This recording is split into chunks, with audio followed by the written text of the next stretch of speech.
Welcome back to True Crime for Sleep. If you're listening in the dark, leave a comment and consider liking and subscribing for more cases. Tonight, you're heading to a quiet industrial estate near Heathrow, where a door opens too easily. It's early morning, the kind of hour where security is routine and mistakes are expensive. You're the tired detective arriving after the shouting, staring at restrained guards, and the sharp stink of petrol. 6 masked men came for cash, because cash spends fast and it doesn't ask questions. Instead, they found roughly 3 tons of gold bullion, heavy enough to slow a plan and famous enough to be traced. Now, your job isn't just to catch robbers, it's to catch a supply chain that turns numbered bars into clean assets. So you start where the robbery already looks wrong, at the timing, the access, and the person who knew the right door. What breaks first, the inside knowledge or the laundering process that has to melt, mix, document, and move that gold without a single usable paper trail? The air outside the depot tastes like jet fuel and wet tarmac. It clings to the back of your throat, the way bad decisions do. The industrial estate is half asleep, lit by sodium lamps that make everything look jaundiced. You step over a length of police tape that was put up in a hurry. It flutters like it is embarrassed to be here.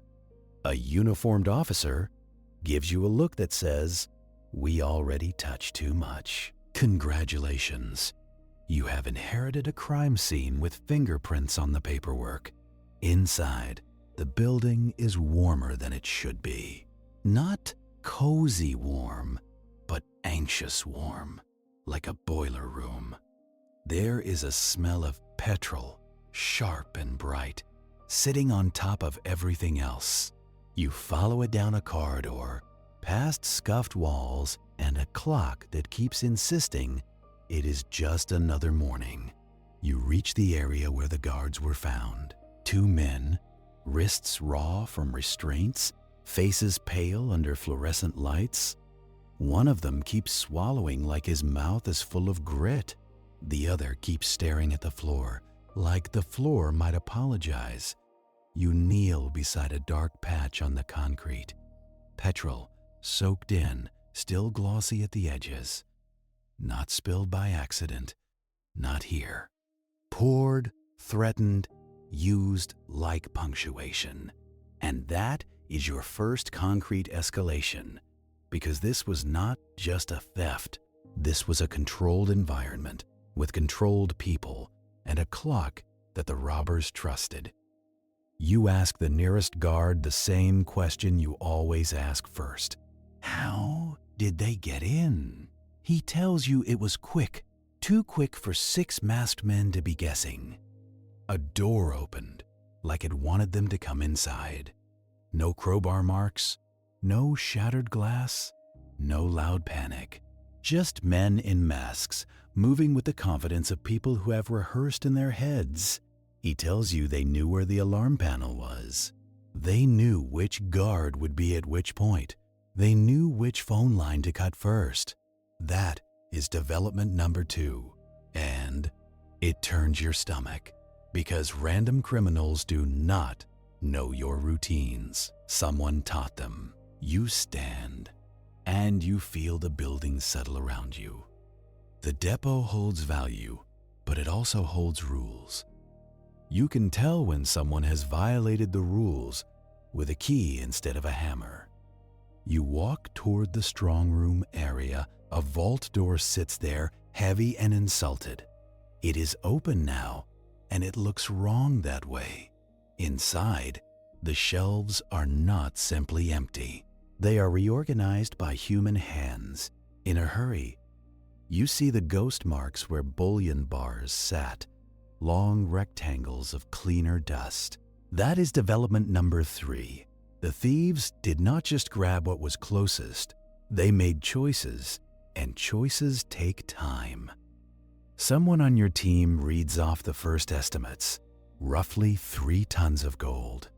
plus cash, plus some diamonds, plus whatever else could be carried without a conscience. You picture it, and the picture refuses to be cinematic. 3 tons is not a suitcase. It is pallets and weight and strained backs. It is vehicles that sit lower on their suspension. It is a plan that has to adapt in the moment. You ask, what did they arrive in? A witness mentions a van, maybe 2. Nothing flashy. Plain, the kind you ignore because you see 10 like it on any road. That is development number 4. The getaway was designed to blend into the most boring scenery imaginable. You move back toward the office area, where someone has set up a temporary table, a clipboard, a thermos of coffee, the smell of ink and stress. This is where crimes become paperwork, and paperwork becomes survival. You take a statement from the first guard again, slower. You make him walk you through the moment the door opened. He says the robbers had masks, but they spoke like locals, not tourists, not outsiders. They used names, he thinks, or at least they used familiarity, like they expected obedience. That is development number 5. And you feel the case sharpening. Familiarity is a weapon. You ask him about petrol. He flinches before he answers.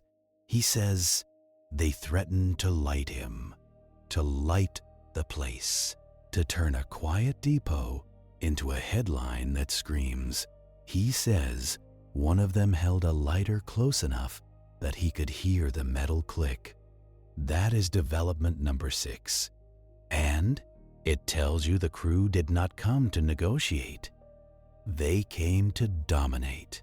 You step outside for air, and the cold hits your face like a reprimand. The sky is still dark, but the horizon is starting to bruise into morning. Heathrow is nearby, and you can hear the distant push of aircraft like giant lungs. You look at the depot again and think about timing. Early morning, weekend skeleton staff. A window where the world is quiet and the guards are tired. You ask for the staffing roster, the shift patterns, the last week of access logs. Someone hands you a stack of papers that smell like toner and complacency. That is development number 7. The case is already telling you where to look. Not at the masks, not yet. At the routines, at the permissions, at the people who knew which door opens too easily. You go back inside and find the alarm control box. You do not need to be an engineer to see it has been handled with purpose. Wires are not torn out in a frenzy. They are disconnected like someone knew which ones mattered. That is development number 8. And it takes your inside job theory from suspicion to structure. You turn to your team and make the first real decision of the investigation. You split the work, and you do it now before the gold has time to become myth. One group stays on the depot, every employee, every contractor, every cleaning crew member. Another group goes outward to Heathrow's orbit. Vehicle sightings, road cameras, anything that saw a van in the wrong place. And you take the third path. You start listing every person who can move gold, because cash can be buried in a garden, but bullion has to breathe. It has to be stored, cut, melted, or sold. That decision is development number 9, and it commits you to a longer kind of chase. A chase through men who do not wear masks. They wear ties or overalls or polite smiles in small offices that smell like metal dust. Back at the depot, the crime scene officer points out a detail near the entry point. The lock is not broken. It is not even scratched. It has been opened. You lean in and you see the faint oily trace of a key used too recently. That is development number 10. The door did not surrender. It cooperated. You ask the depot manager where the keys kept. He tells you there are procedures. You hear the word procedures and feel your eyelid twitch. Procedures are what people say when they want the blame to land somewhere else. You ask again, slower, where are the keys kept? He tells you who has access, and his voice starts to lose its confidence halfway through. That is development number 11, because access is never as tidy as the manuals pretend. People copy keys. People borrow keys. People forget to log things because it is raining and they want tea. You request the key records immediately, not later, not after lunch. Now, you are rude about it because politeness is how evidence disappears. A constable brings you a small metal box that holds duplicate keys. You count spaces, you find an empty slot. It might mean nothing. It might mean everything. That is development number 12. And it sits in your mind like a pebble in a shoe. You pull the guard's radio logs. You check the timestamps. You learn there was a brief window where communication went quiet. Too quiet. Not the quiet of routine, but the quiet of someone being told to shut up. That is development number 13. A controlled entry, controlled victims, controlled silence. You think about the moment they opened the strong room and saw what was really inside? They came for cash. Cash is light. It fits into bags. It becomes pubs and cars and quick ruin. Gold is different.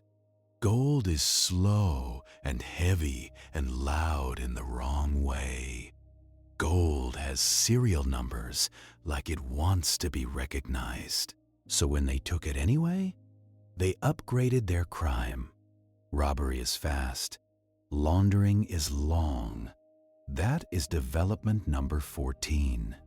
And it changes your whole posture. You are no longer chasing a morning of violence. You are chasing months, years of conversion. Men in back rooms with crucibles. Men in offices with stamps.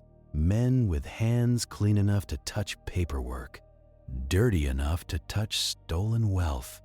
You sit in a small room with a wall map and a growing pile of folders. The kind of room that smells like marker ink and burnt coffee. A colleague taps the map near the depot and then taps it again. Harder. He says, the estate is quiet, but it is not isolated. There are roads out in every direction. There are warehouses nearby that open early. Lorries that move before dawn. A van leaving here at the right time could vanish into normal traffic. That is development number 15. And it tells you why the robbers picked this place.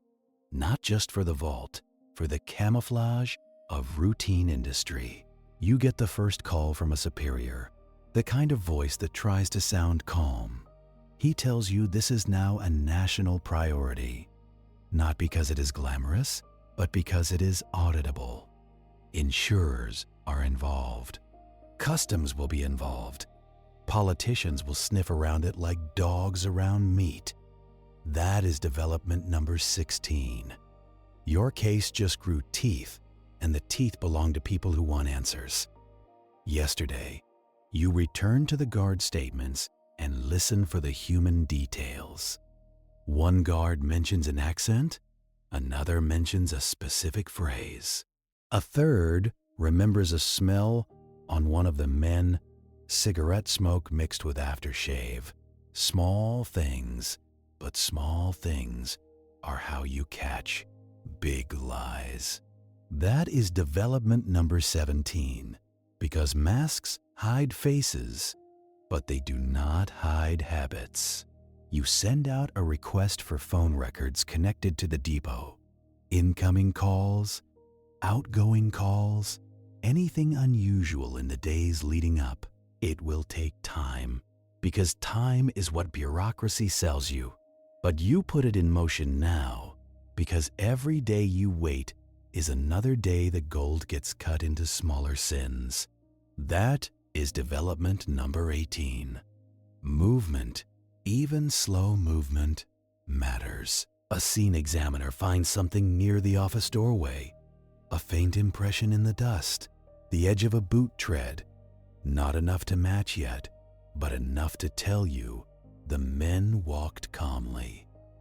They were not running. They were not slipping. They were in control. That is development number 19. And control usually comes from knowledge, inside knowledge. You pull the list of employees and contractors who were on site recently. You look for anyone with money problems, anyone with connections, anyone who suddenly stopped showing up. You ask for sick notes, holiday schedules, anything that explains absences. Because the easiest alibi is to not be there. That is development number 20. And now you have names to circle, not suspects yet, but potential door openers. Someone mentions a man who worked security, a name that comes with a shrug. A quiet man, reliable, unremarkable. Those are the ones you learn to fear, because unremarkable people can hide remarkable betrayals. That is development number 21. You ask for his address and his recent work history. You ask for his associates. You ask if he has debts. The depot manager hesitates, and in that hesitation, you hear fear. That is development number 22. Fear does not always mean guilt, but it always means pressure. And pressure makes people talk. Eventually, you step into the corridor again and listen to the building. It creaks, it hums, it tries to pretend it is still secure, but security is a story you tell yourself to sleep. Tonight, the story is over.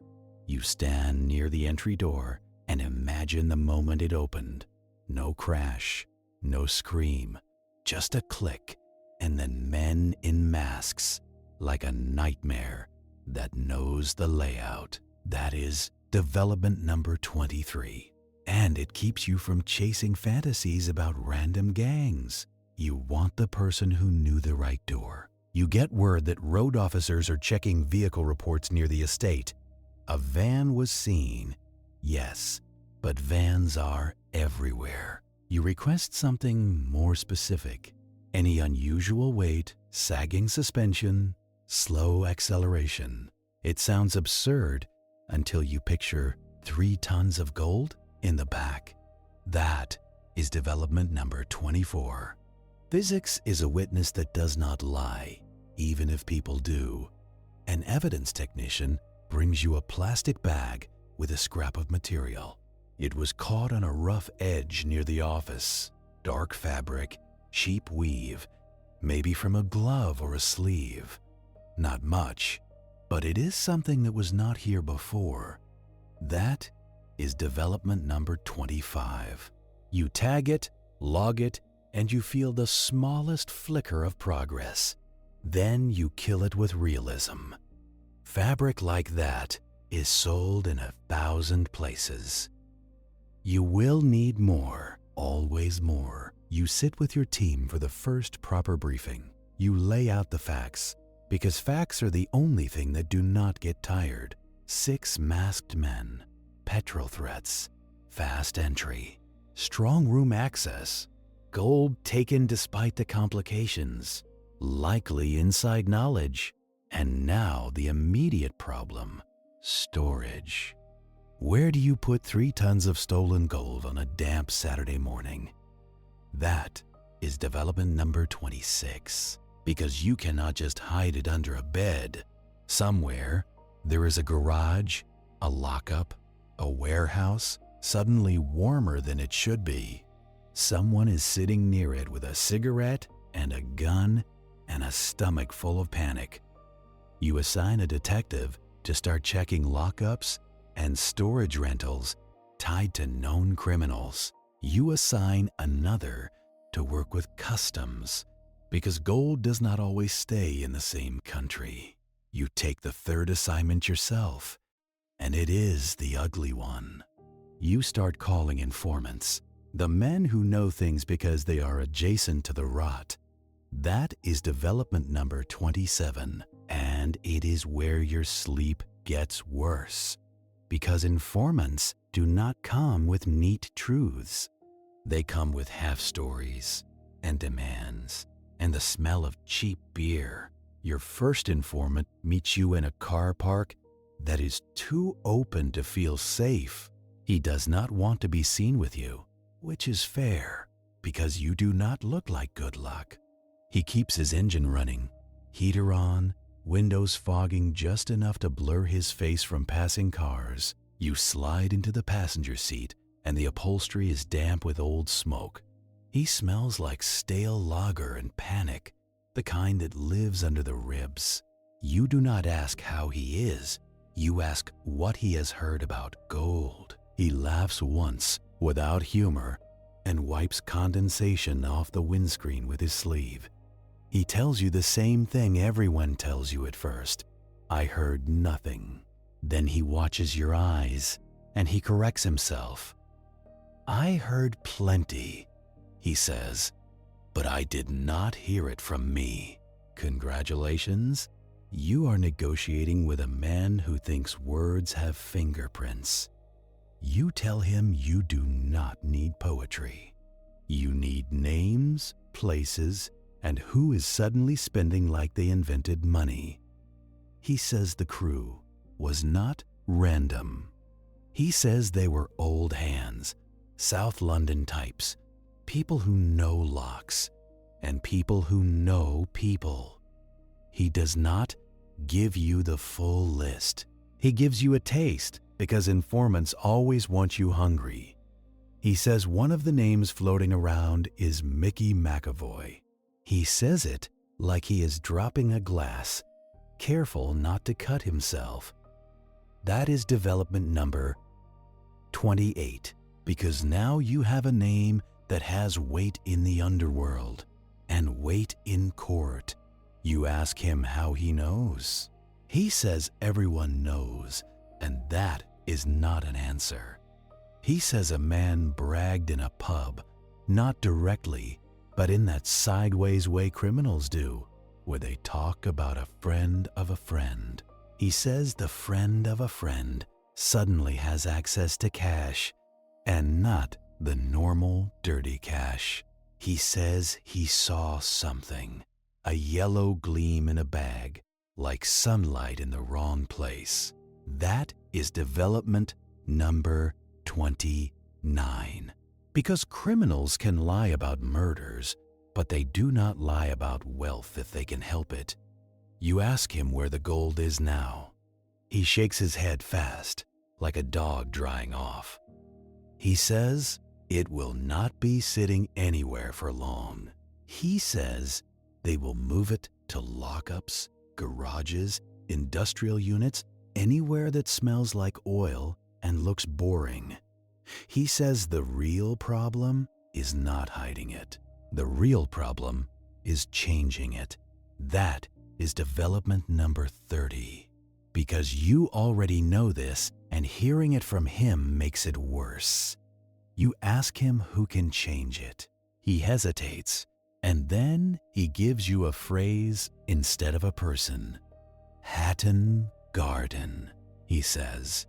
The jewelry quarter, the place where gold stops being a bar and starts being a story. That is development number 31. Now the case has moved from Heathrow's cold concrete to small London workshops with heavy doors. You ask him for a specific refiner or dealer. He says you are asking him to point at a shark in the ocean, but he gives you a rumor that someone is paying to have bars melted down and mixed. He says the trick is to make it look like scrap. Old jewelry, industrial waste, anything that can be fed into a furnace without questions. That is development number 32, because mixing is how serial numbers die, and numbers are how you prove ownership. You offer him something he wants, not money, because money is just evidence. You offer him distance, protection, a quiet word to someone who can keep him out of a cell for the next minor thing. He does not trust you, but he trusts fear more.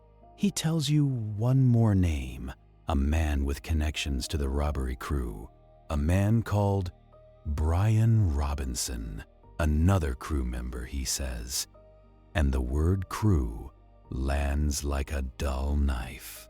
That is development number 33.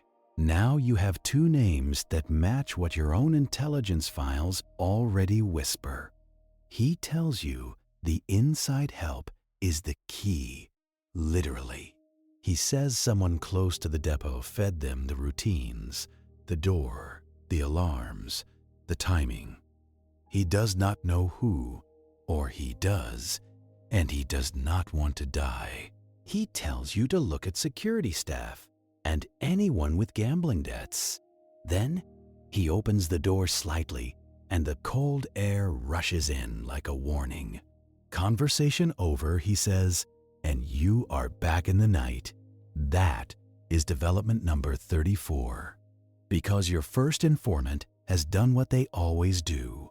He has handed you a map with half the roads missing. You return to your desk and your coffee has formed a skin. You push the mug aside because you will be awake either way. You pull files on McAvoy and Robinson. You look at known associates, vehicles, past robberies, habits, pubs, girlfriends, anyone who might have seen a sudden shine. That is development number 35. Because now you are not hunting ghosts, you are hunting routines. You call in surveillance requests, and you already know the answer will be delayed. Resources are finite, and everyone thinks their case is the important one. But this one has politicians sniffing and insurers screaming. So you lean on it, and you get a partial team. That is development number 36.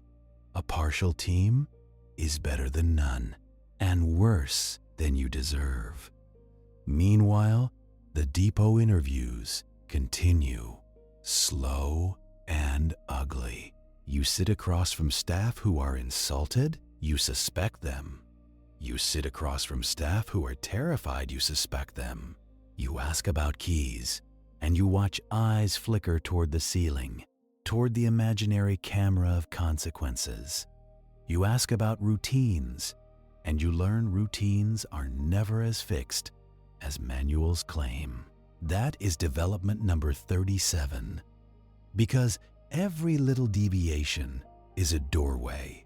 The key records come back, and they are a mess. Sign-outs without sign-ins, duplicate keys not properly logged, a culture of casual access. You find that the empty slot in the key box corresponds to a master key. You ask who last had it, and you get a shrug wrapped in paperwork. That is development number 38. Because the system is not broken, it is complacent, and complacency is an accomplice. You request phone records again, and this time you attach urgency like a threat. When they finally arrive, the stack is thick and dull, rows of numbers like rainfall.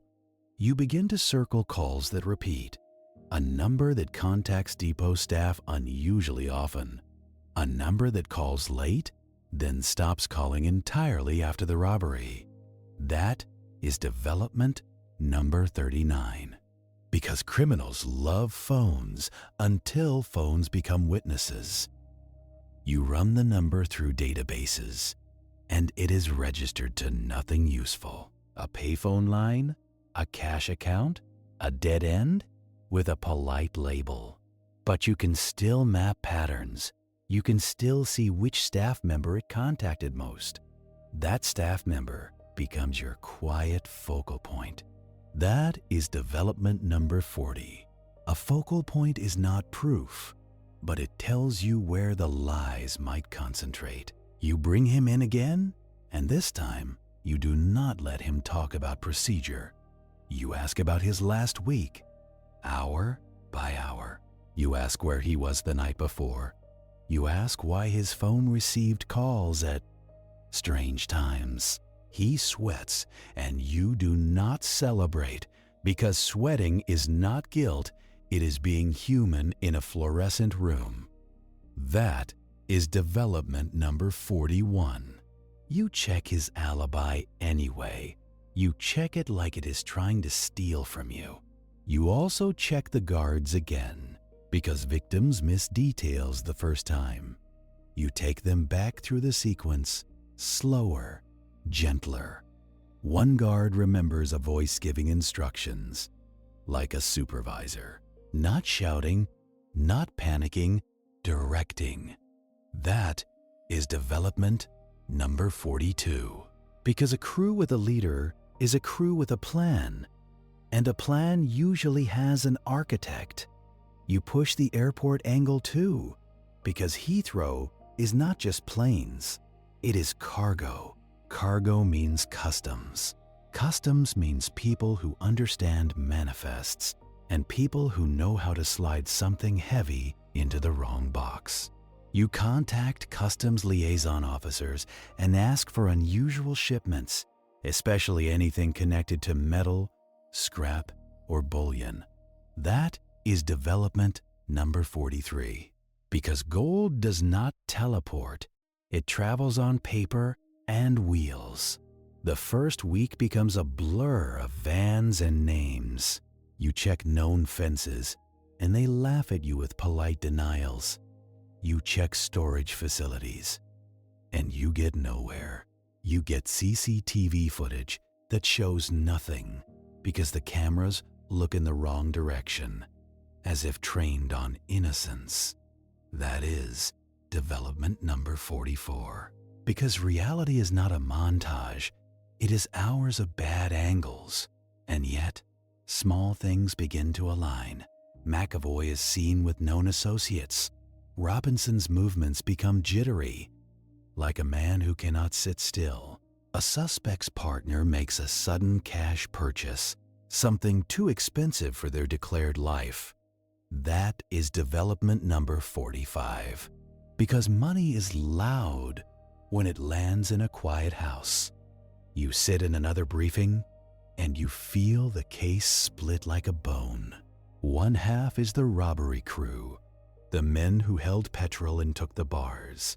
The other half is the laundering machine, the men who can turn those bars into clean wealth. You cannot catch both halves the same way. Robbers leave fingerprints and witnesses. Launderers leave invoices and accountants. That is development number 46. And it forces your next decision. You assign detectives to the gold trade, not as tourists, but as pests. You ask them to talk to refiners, scrap dealers, jewelers, and anyone who owns a furnace big enough to swallow a bar. You warn them quietly that the first person who seems too calm is the first person to watch. That is development number 47. Because innocence does not rehearse. You start hearing the same phrase back from the trade. No one wants to touch stolen bullion.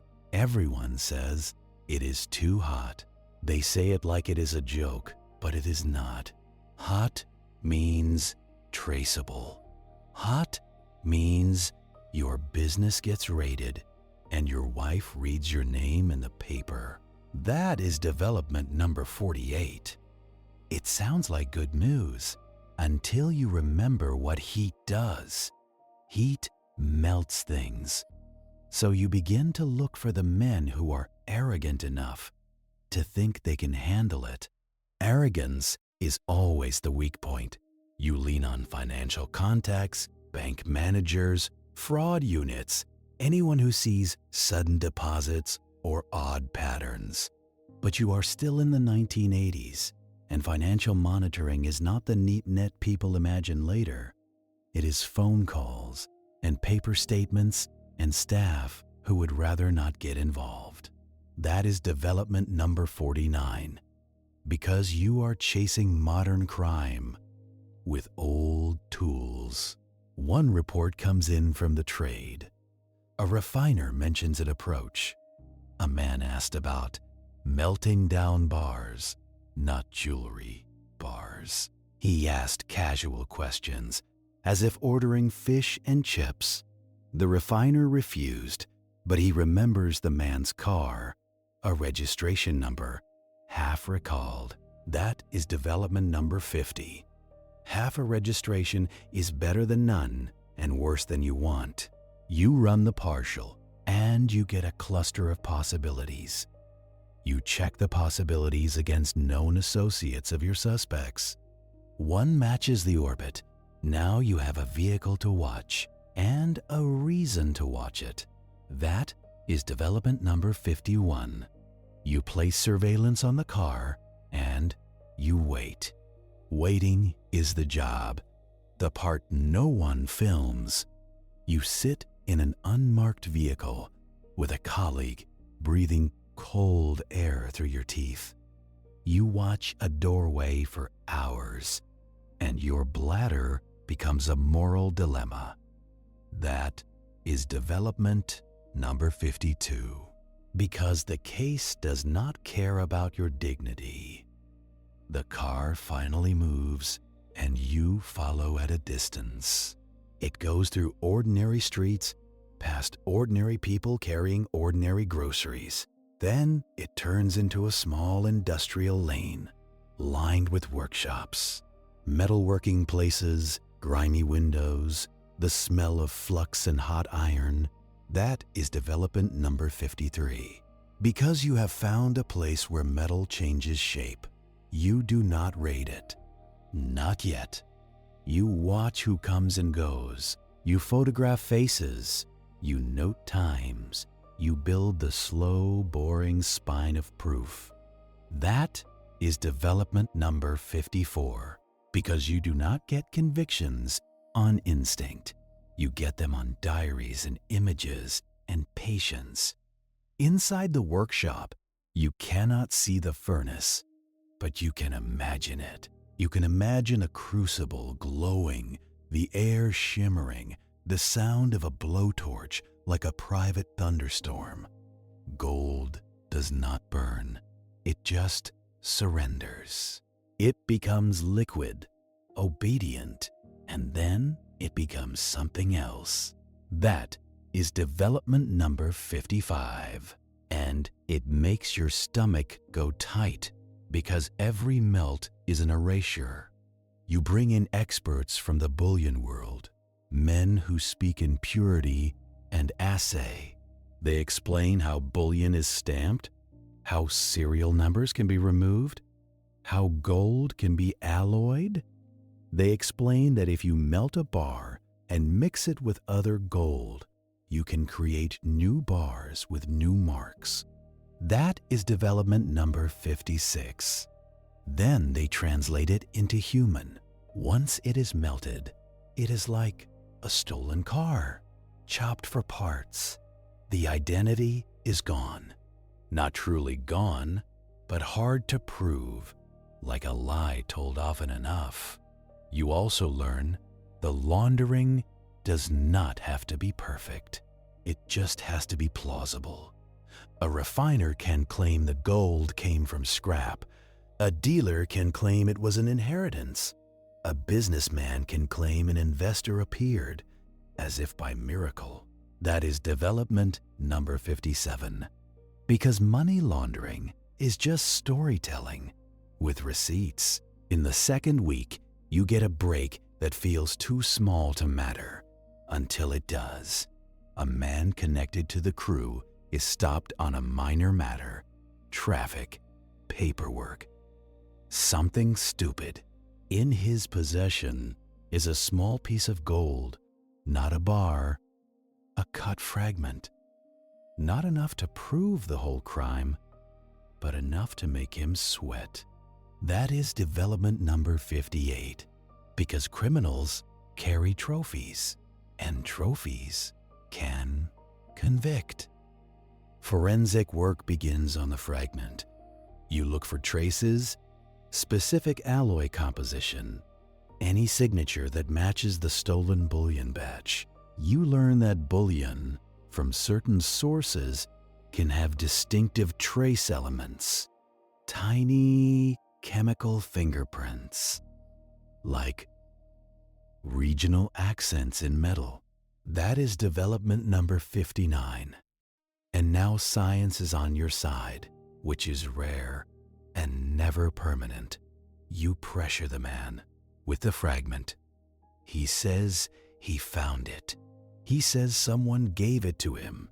He says anything except the truth, because the truth is heavy. You offer him a deal, and he does not believe you can deliver.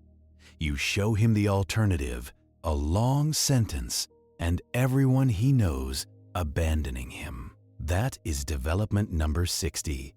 Because leverage is not kindness, it is geometry. He still does not give you the full story, but he gives you direction.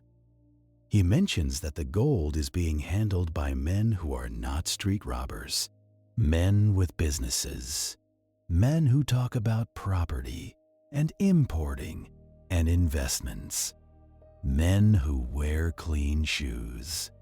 That is development number 61, and you feel the case widen, like a corridor opening into a warehouse.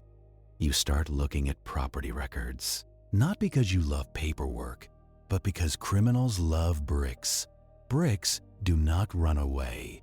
Bricks do not ask questions. Bricks turn dirty money into something your mother would call sensible. That is development number 62.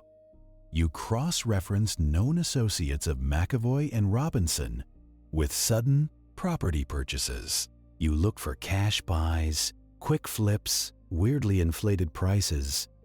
You find a few that make your eyebrows lift. Not proof, but pattern. That is development number 63. And pattern is the beginning of a net. You bring in financial investigators, the ones who can read ledgers like crime scenes. They do not carry guns. They carry calculators and quiet contempt. They tell you what you already suspect. Laundering is not one act. It is many. Smaller deposits, layered transactions, companies with vague names. That is development number 64. Because the gold is not just being hidden, it is being distributed like infection. You coordinate with customs more aggressively. You ask for monitoring of gold exports and imports, even small ones. You ask for scrutiny on scrap shipments, because scrap is the perfect disguise. Who questions a box of old metal if the paperwork looks tidy? That is development number 65. And paperwork is always the battlefield now. A surveillance team reports that one suspect met with a man outside a solicitor's office. A solicitor, not a fence, not a back alley broker, a professional doorway. You get the name of the firm, and you feel your patience thin. That is development number 66, because once solicitors appear, the crime is putting on a suit. You cannot just barge into legal offices without cause. You need warrants. You need justification that will survive a judge who hates you. So you do the slow thing again. You build. You watch. You document. That is development number 67. And the criminals keep moving while you build. In the third week, the press catches scent. They call it the biggest robbery in British history, and they are not wrong. They call it daring, and they are wrong about that. It was not daring. It was informed. It was a key in a lock and a threat of fire. That is development number 68. Because public pressure changes your working day into a performance. Your bosses want updates. Your bosses want arrests. They want the satisfaction of cuffs and cameras. You want evidence, because evidence is the only thing that does not care about headlines. That becomes your next conflict, and it is internal. That is development number 69. Because your own side can ruin your case faster than criminals sometimes. You sit with senior officers and you argue politely that early arrests will spook the laundering network. If you grab the robbers but miss the money men, the gold will melt into the economy forever. They hear you and they do not like it. They want the visible win. You insist on the invisible win. That is development number 70. And it buys you time, but time is expensive. Your surveillance on the industrial workshop yields more faces. One of them is a known figure in the criminal economy, a man with connections to refining. Another is a businessman with no criminal record, which makes him either innocent or careful. Careful is worse. That is development number 71. Because careful men do not make easy mistakes, they make rare, valuable ones. You decide to pressure the edges. You visit scrap dealers openly, with uniforms nearby. You let the rumor of police interest spread like smoke. It is a tactic. Not because you think it will scare everyone. You are trying to make the criminals feel watched without telling them where you are watching from. You want the careless cousin to start talking, the greedy partner to start spending, the nervous middleman to start making calls, because the men who can melt gold do not get spooked by rumors. They get spooked by patterns, and you are laying patterns down like tripwires, one uniformed visit at a time. A scrapyard owner in Hayes watches you walk in, and his smile looks stapled on. He insists he only deals in car parts and copper, like you cannot smell the furnace. You ask him, calmly, who has been bringing in heavy yellow metal lately? He laughs too loud and points at a pile of radiators. Congratulations, he has just told you he is scared. Not guilty, necessarily, but scared enough to lie badly. You do not threaten him. You do not need to. You let him see the notebook, the badge, the patience. Then you leave, and you leave behind the feeling that you could come back with a warrant. By evening, your informant line lights up with the kind of calls people make when they think you are not listening. Someone says, the gold is moving in smaller lots now. Someone says, the robbers are arguing about who gets what. Someone says, a man you have never heard of is suddenly arranging meetings with jewelers. That is development number 72. Because pressure does not just scare people, it reorganizes them. And reorganizing means phone calls, meetings, and mistakes.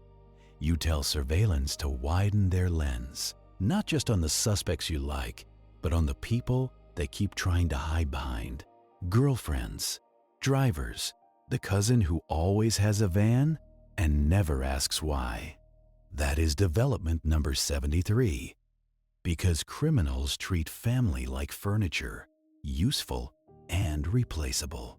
A few days later, you get a report from the team watching the industrial workshop. A delivery arrives, not flashy, just a small lorry with a tarp. Men unload boxes like they are carrying plumbing supplies. But they move carefully, with the kind of respect you reserve for weight. That is development number 74. Because you can tell when someone is handling value. The lorry leaves, and your team tails it through side streets and dull roundabouts. It ends up at a private lockup facility. Rows of metal doors, each one a secret rented by the month.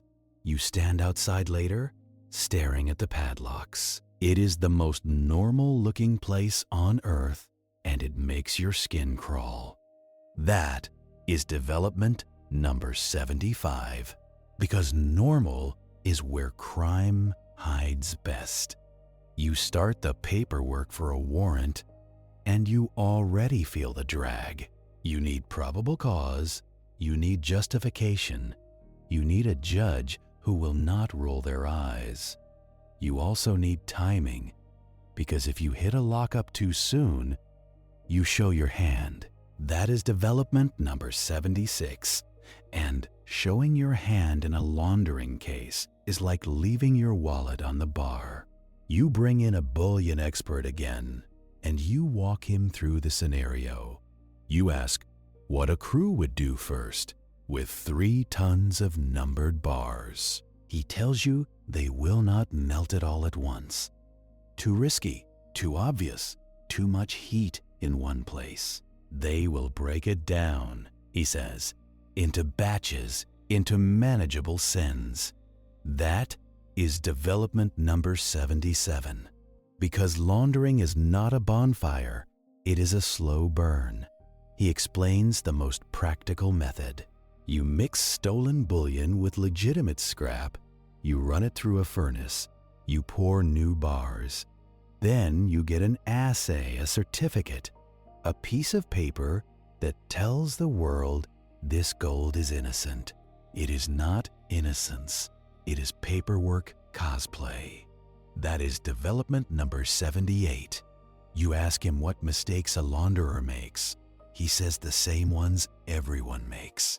Greed, haste, and the belief that paperwork is magic. That is development number 79.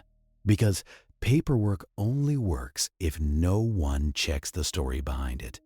You start checking stories. You pull records of small refineries, small assay offices, smaller dealers who might accept a questionable batch.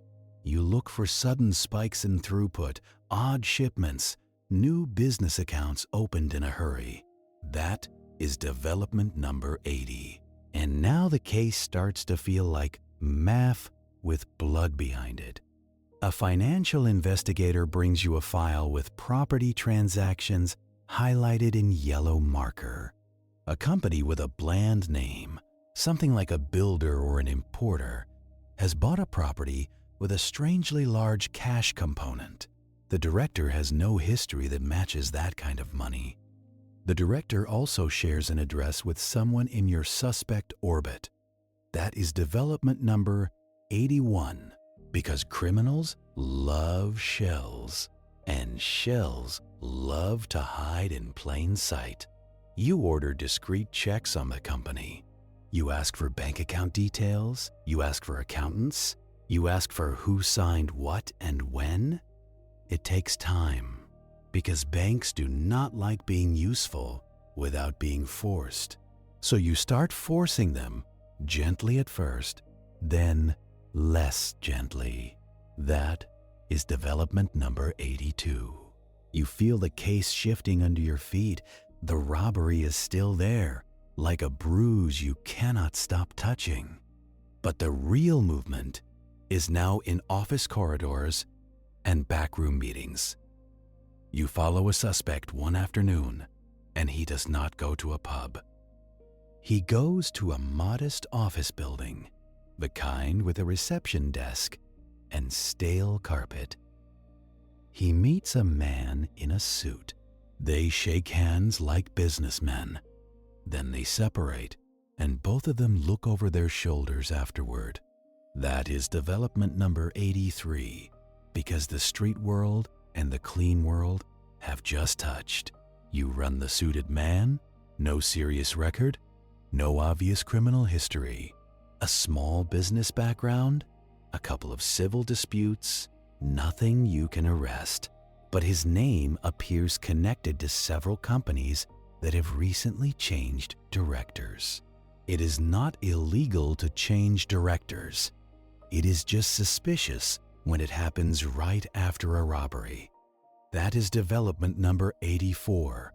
Your team starts building link charts on the wall. Names, numbers, addresses, companies, vehicles, all connected by string and fatigue. You stare at it long enough, and the wall starts looking like a spider built a home in bureaucracy. That is development number 85, because crime networks are not neat hierarchies.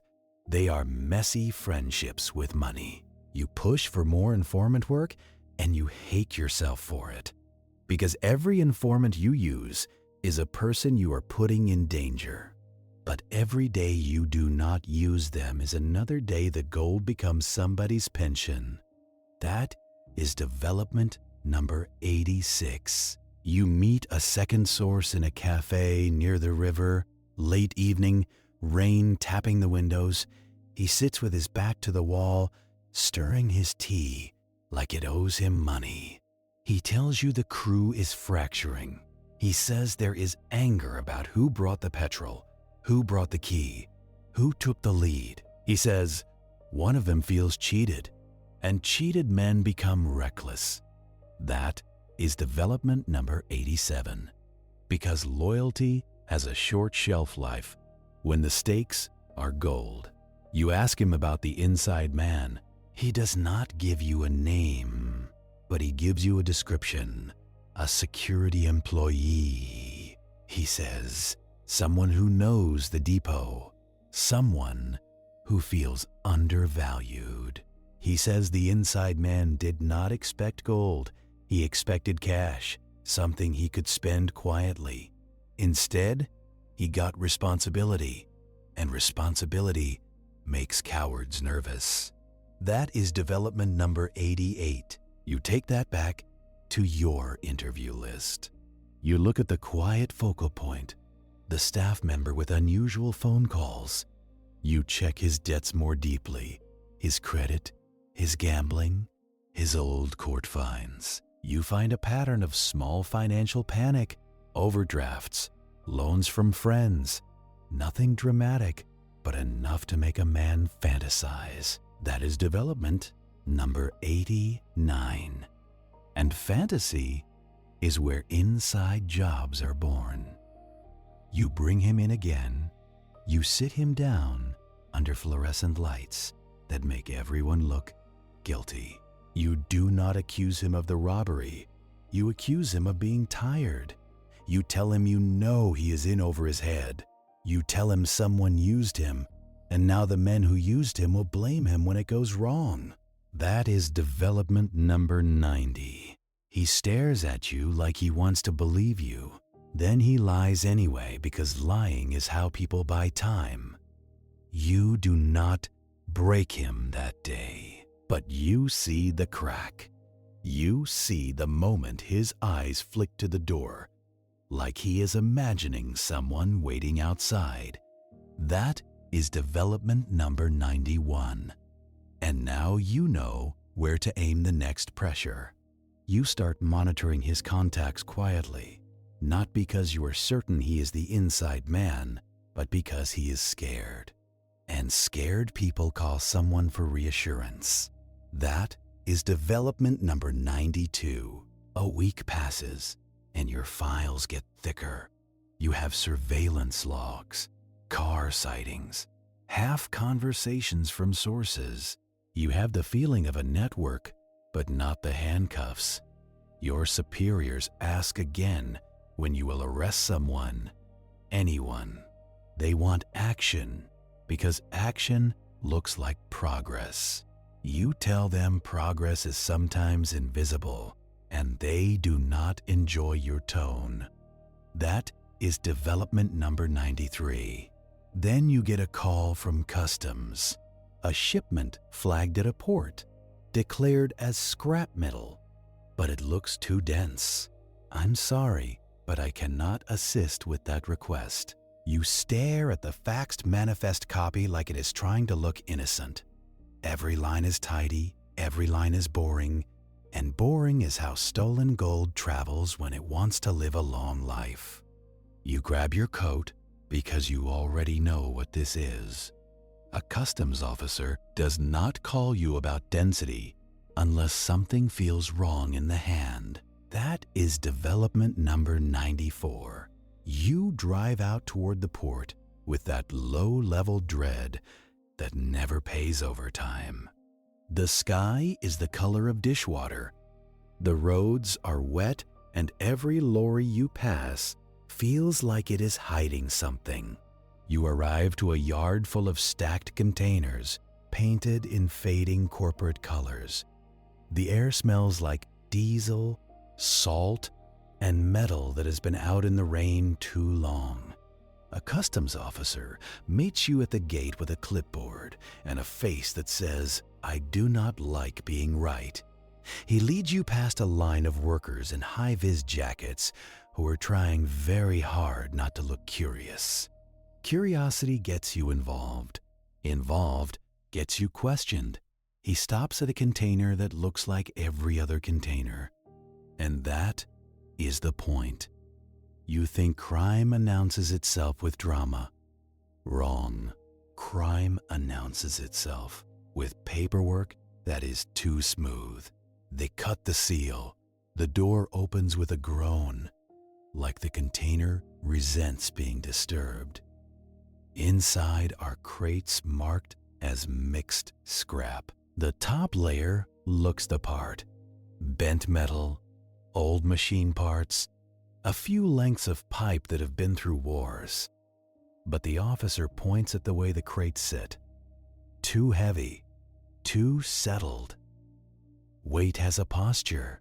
That is development number 95. You climb up and you put your hand on one of the crates. It is cold through your glove. You feel the resistance when you push. Scrap shifts. This does not. This feels like value pretending to be rubbish. They pry the lid. The nails fight back, which is always a bad sign.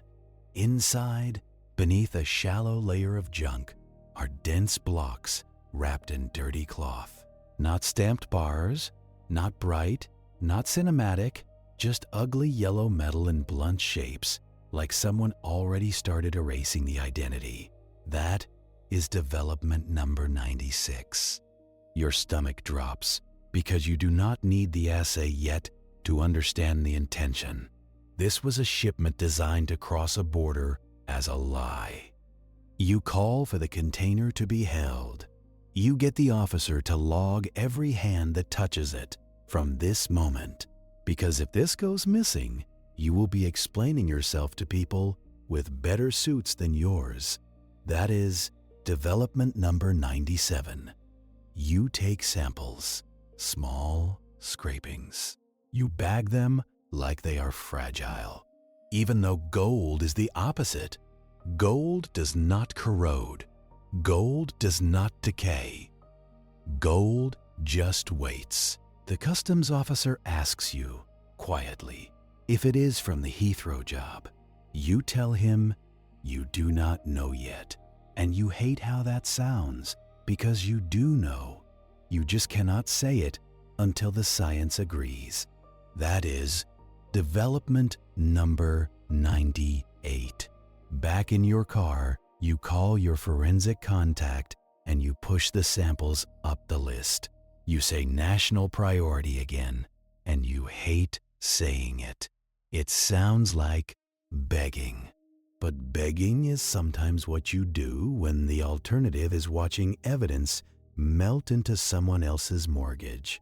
That is development number 99. Now you have a problem. Holding the container is a move. Moves cause ripples. Ripples reach the people you are trying to watch. If the laundering network hears customs is seizing scrap shipments, they will change routes, they will change methods, they will panic. And panic can be useful, but only if you are ready. That is development number 100. You call an emergency meeting. Not the big one with too many chairs and too many opinions. A tight meeting. The people who can keep their mouths shut. You lay the facts on the table. A scrap shipment flagged. Dense cargo concealed beneath legitimate junk. Possible semi-processed gold. Potential export attempt. You watch your team's faces shift from tired to alert, because this is not theory anymore. This is the gold trying to breathe. That is development number 101. You decide to do two things at once, which is what this case keeps forcing you to do. You keep the port seizure quiet as a police action can be, and you push surveillance harder on the workshop and the lockups. Because if one shipment got caught, there will be another movement soon, either to replace it or to rescue whatever is still local. That is development number 102. You also loop in a financial investigator again, because smuggling is not just about moving metal, it is about turning metal into money without leaving fingerprints. If someone tried to export it, someone also arranged paperwork, freight forwarding, and payment. Those are human beings with names. That is development number 103.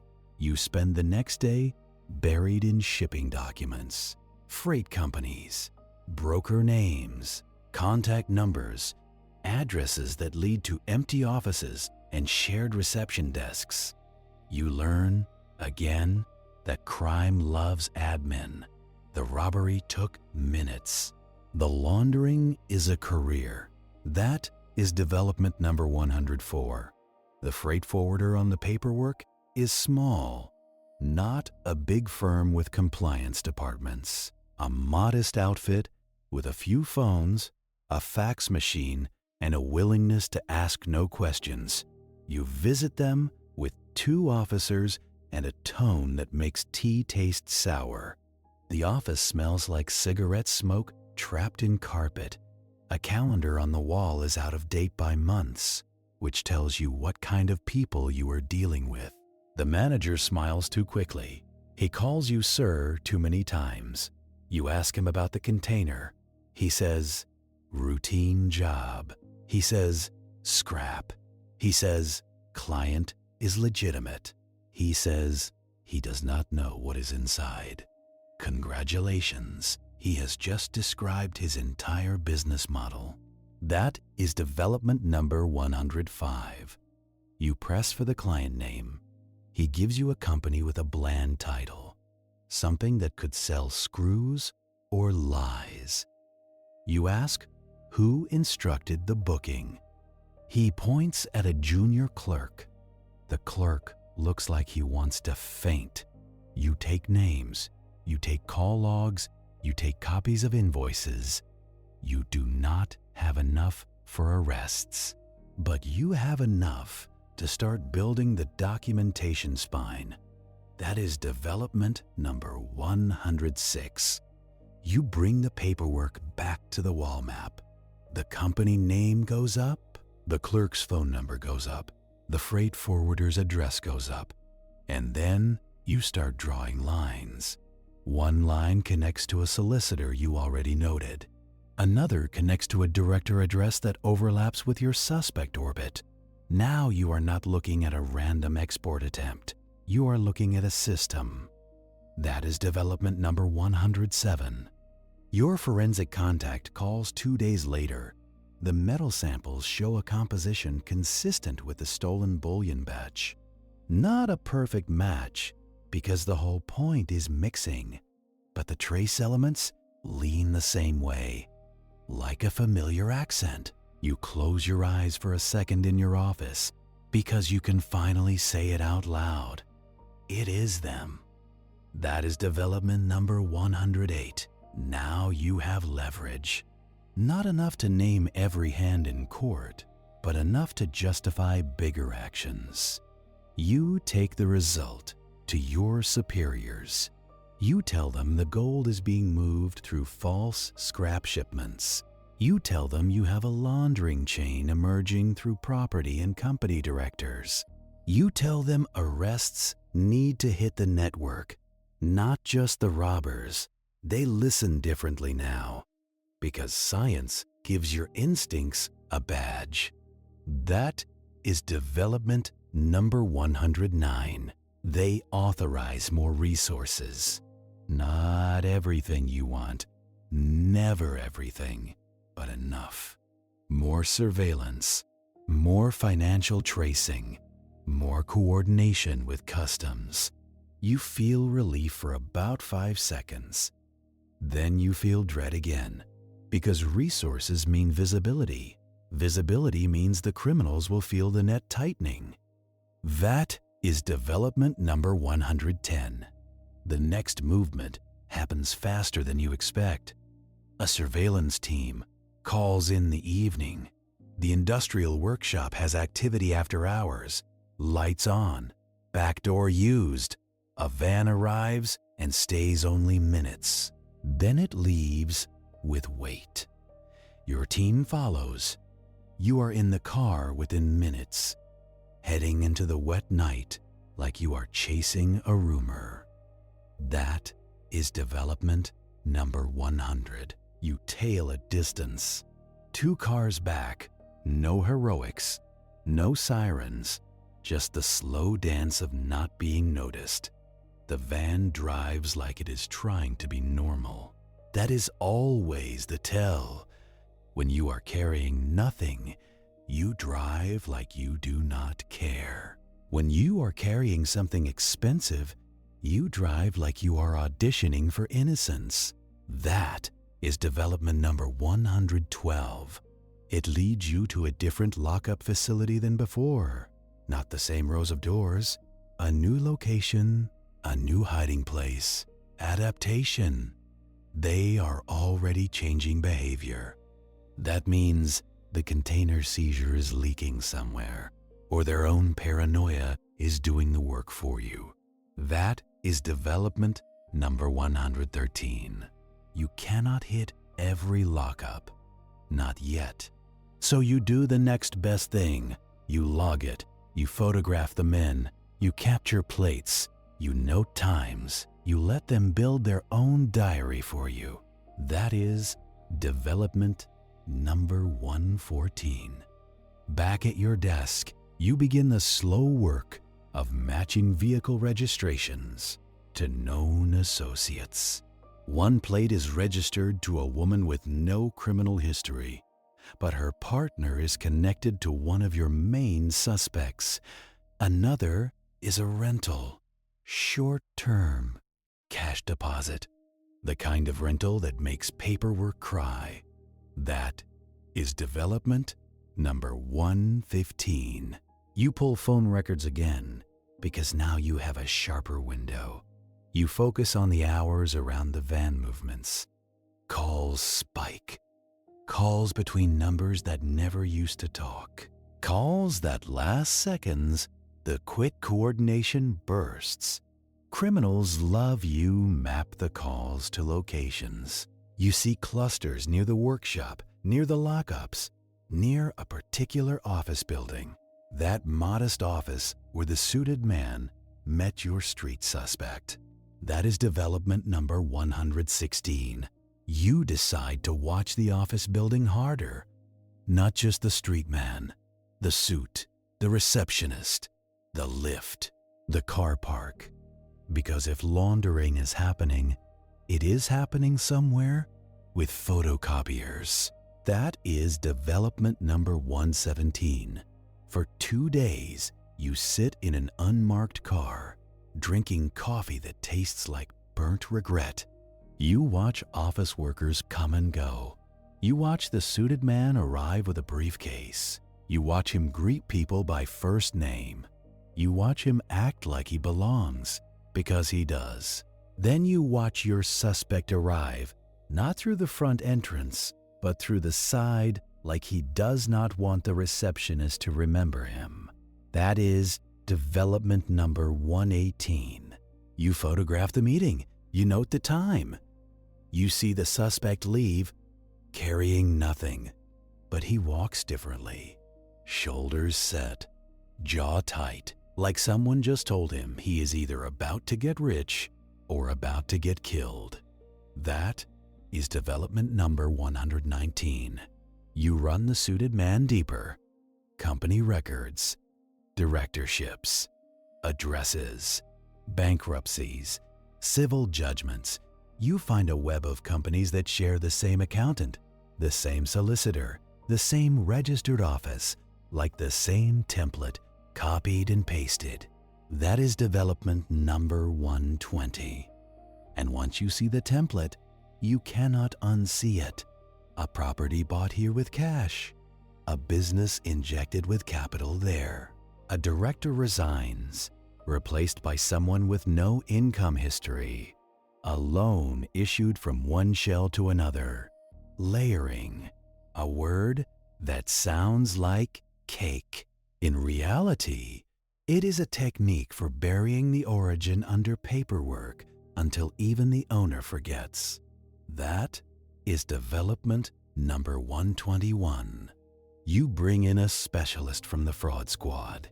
He looks at your charts and says, they are not even being clever. They are being consistent. Consistency is what makes it work. Consistency is also what makes it traceable. That is development number 122. Now you start building the case the way courts want it, not just the who. The how, robbery leads to bullion. Bullion leads to melting and mixing. Mixing leads to new bars and certificates. Certificates lead to sales. Sales lead to bank deposits. Deposits lead to long-term legitimacy. You draw it as a pipeline, and for the first time, the case looks like something you can explain to 12 strangers in a jury box. That is development number 123. But the pipeline has gaps, always gaps, places where you know what happened, but you cannot prove it yet. You need documents from the solicitor. You need records from the accountant. You need bank statements that banks will not hand over unless you make them. So, you start the warrant process. It is slow. It is bureaucratic. It is the legal system doing its best impression of a glacier. That is development number 124. While you wait, you do what detectives do when they feel powerless. You visit people. You knock on doors. You ask questions that sound polite, but land like threats. You go to the address of the Quiet Depot employee again, the one with the strange phone calls and the small debts. You find him at home, curtains drawn even though it is daytime. He looks older than he did last week. Fear ages people faster than whiskey. That is development number 125. You do not go in aggressive. You go in tired. You tell him customs caught a shipment. You tell him the network is panicking. You tell him the men he helped are moving pieces around the board. And you ask him, softly, if he knows what happens to inside men when the heat rises. He swallows. You see his hands shake once. Then he tells you he did not mean for it to be like this. That is development number 126. He does not confess cleanly. No one does. He dribbles truth like a leaking tap. He admits he gave information. Shift patterns, alarm details, where keys were kept. He says he thought it was a cash job. He says he would have gotten a cut, paid his debts, moved on. He says he did not know they would bring petrol. He says he did not know they would take gold. Congratulations! He just described every inside job ever. That is development number 127. You ask him who approached him. He hesitates. Then he names a man he calls a friend. A man who has always had money, always had connections. A man who promised it would be simple. You log the name. It is not new to you. It sits in your suspect orbit already. That is development number 128. Now you have a pivot. Inside help confirmed. A link to your robbery suspects. You get him to sign a statement. You caution him properly because this is going to court. You also arrange protection, as much as the system can offer, which is never enough because once he talks, he is a liability, and liabilities have a way of disappearing in cases like this. That is development number 129. You leave his house and you sit in your car for a minute, staring at the rain on the windscreen. You feel no satisfaction, only the grim understanding that the robbery crew will now be more dangerous. If they think someone is talking, they will not argue about gold anymore. They will argue about silence. That is development number 130. You push the statement up the chain. You attach it to the warrant requests. Suddenly, judges listen more. Paperwork moves faster when it smells like confession. That is development number 131. The raids are planned like a small war. Not dramatic, methodical.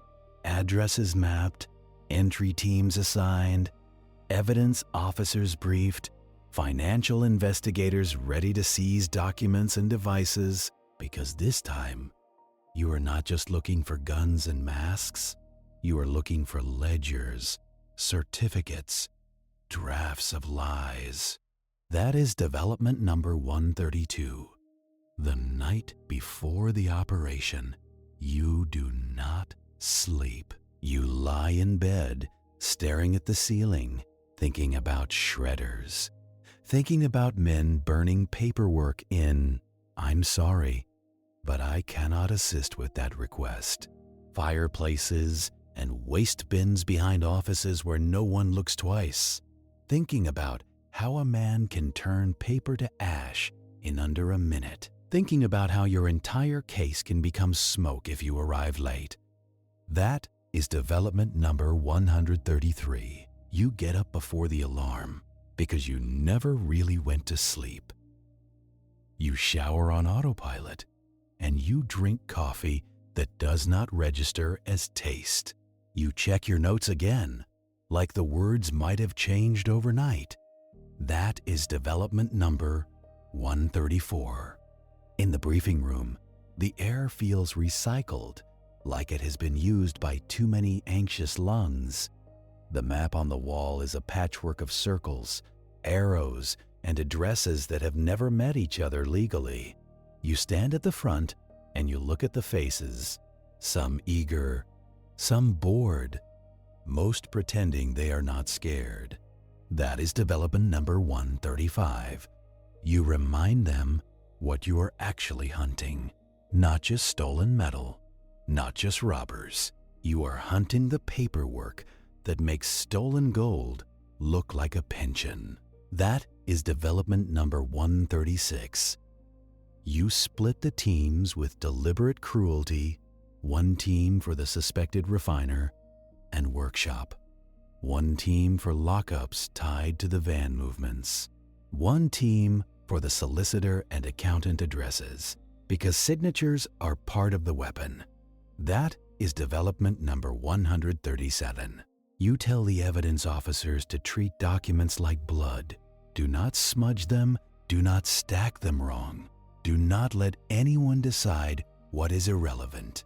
You tell them shredders are the enemy, and so are toilets. That is development number 138. You also give the quiet instruction no one writes down. If you find gold, you photograph it where it sits. If you find a crucible, you photograph the residue. If you find an assay certificate, you bag it like it is a confession. That is development number 139.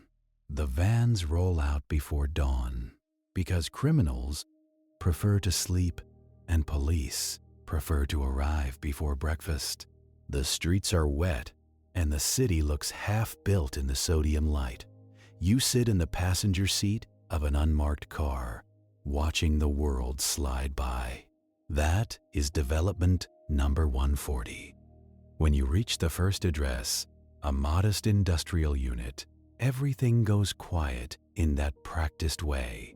Engines cut, doors open softly, boots on tarmac. A line forms, and the door becomes the only thing that matters. That is development number 141. You are not kicking in a cinematic entrance. You are executing a warrant, and that means you are borrowing the law as a battering ram. You nod, someone strikes the door, and the lock gives up with a small, ugly crack. That is development number 142. Inside, the air smells like metal dust and old heat. Not fresh fire, but the memory of a furnace that works too often. The lights are off, but the place is not asleep. You can feel activity in the arrangement of tools. That is development number 143. A man appears from a back room in a shirt that was clean yesterday. He freezes when he sees you, then tries to smile, then gives up. His eyes go to the far wall, where a shredder sits like a loyal pet. Congratulations, you have found the first thing he values. That is development number 144. You move him away from it without being theatrical. Hands on wall, name, date of birth, the usual ritual.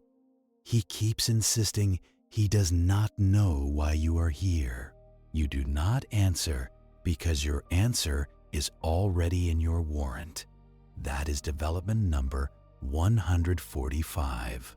The evidence officers spread through the unit, methodical, almost tender. They open cupboards. They photograph benchtops. They lift ledgers with gloved hands. You watch the man's face change when they approach a filing cabinet. That is development number 146. The cabinet is locked, but locks in workshops are usually optimism with a key. It opens quickly. Inside are invoices, delivery notes, and handwritten job sheets that look boring on purpose. Boring is what laundering wears to work.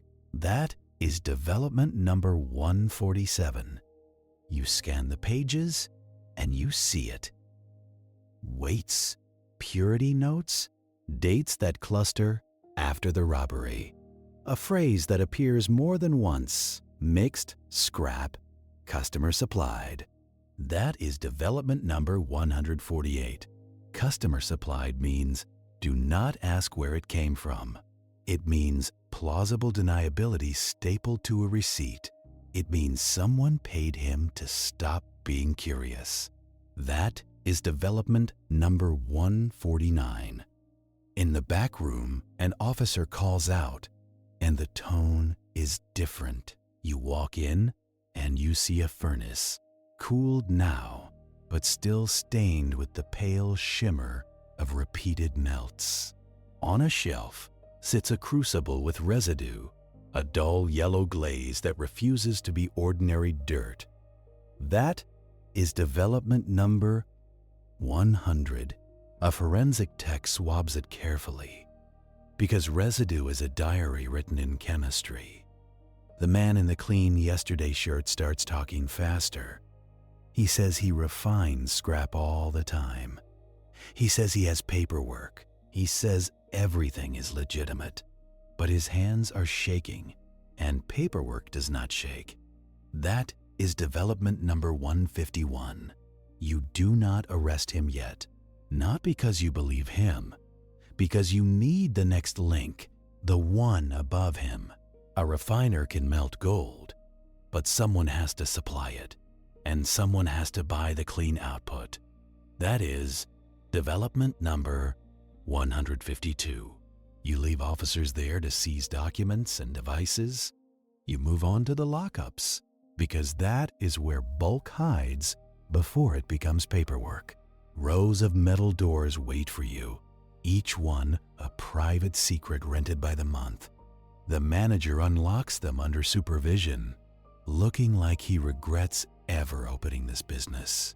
That is development number 153. The first few are disappointments: old furniture, boxes of clothes, a motorbike missing its dignity. Then you reach the unit tied to the van plate, and the air changes. It smells faintly of oil and something sweetly metallic. That is development number 154. The door rolls up, and you see wooden crates stacked like someone tried to build a wall, not labeled, not branded, just anonymous timber screwed shut. One crate has been opened and resealed badly, like a man could not resist checking his treasure. That is development number 155.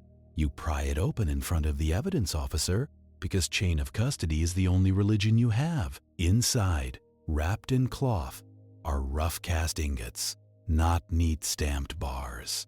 Lumpy, dull, irregular, like they were poured in a hurry by someone who hates paperwork. That is development number 156. This is the gold after it started dying. Serial numbers gone. Identity blurred. Still heavy, still unmistakable in weight, but already halfway to anonymity. That is development number 157. You photograph everything where it sits. You weigh what you can. You bag samples. You label and seal until your hands ache. Because if you ever want a jury to believe this matters, you need the story to be unbroken. That is development number 158. In another unit nearby, you find something that makes you exhale through your nose. A stack of brand new suitcases. Empty, clean. Purchased for a trip that was never about holidays. That is development number 159.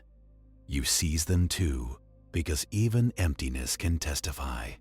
A purchase record, a receipt, a shop camera, a hand on a handle. Criminals always forget that objects remember. That is development number 160. As the raids continue across the city, your radio becomes a string of clipped updates. One team finds cash bundled in the old way, rubber bands and arrogance. Another finds a ledger hidden in a ceiling tile, because criminals think ceilings are invisible. One team reports a suspect is not home, and your stomach tightens. That is development number 161. A missing suspect is either luck or warning. Luck, because you do not have to arrest him in front of his family. Warning, because he might already be running, and running means he heard something.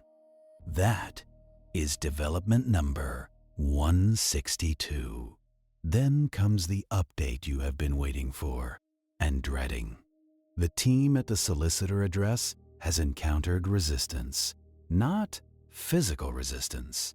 A receptionist demanding names, a partner insisting on calling their own lawyer, a delay that smells like a shredder warming up. That is development number 163. You head there because you know how this works. A street suspect panics with fists. A professional panics with procedure. and procedure can kill evidence as effectively as fire. That is development number 164. The solicitor office is everything the workshop is not. Neutral carpet, filtered air, framed certificates that tell the world, trust us. You walk in with your warrant and your tired eyes, and the receptionist goes stiff.